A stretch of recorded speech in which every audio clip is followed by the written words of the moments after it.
Prenons un autre exemple de suite. Alors, 1, puis 2, puis 4, puis 8. Qu'est-ce qu'on pourrait mettre après? Bon, ici, on peut peut-être remarquer que 1 fois 2, ça fait 2 fois 2, ça fait 4 fois 2, ça fait 8. On aurait tendance à dire qu'ici, on ferait encore fois 2 et on obtiendrait 16. Puis ainsi de suite, 32, 64, 128. C'est la suite des puissances de 2. Appelons cette suite V. Alors cette fois, on va définir la suite V, non pas de façon explicite, mais de façon récurrente. C'est-à-dire qu'on va obtenir une définition par récurrence de notre suite V, en observant la chose suivante.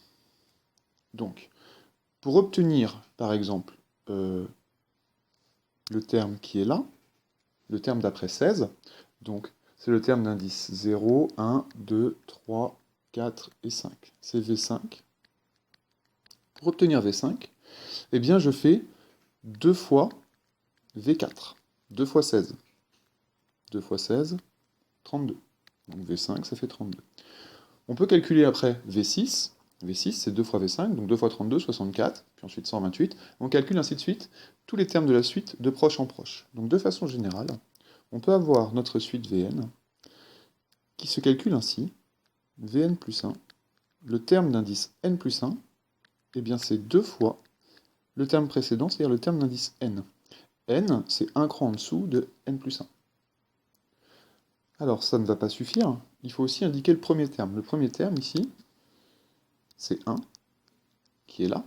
Et donc, mon premier terme V0, ça va être 1. Voici où commence ma suite. Eh bien, de proche en proche, je peux maintenant calculer tous les termes de ma suite. C'est-à-dire V0 égale 1, oui, c'est donné dans la définition ici. Puis ensuite, V1, bah, c'est 2 fois V0, puisque le terme d'indice n plus 1, c'est 2 fois le terme qu'il précède. Donc 2 fois V0, ce qui nous fait donc 2. Puis après, V2, le troisième terme de ma suite, c'est donc 2 fois 2, 2 fois V1, qui fait donc 4, etc., etc. Je multiplie toujours par 2. Voici une définition par récurrence de ma suite.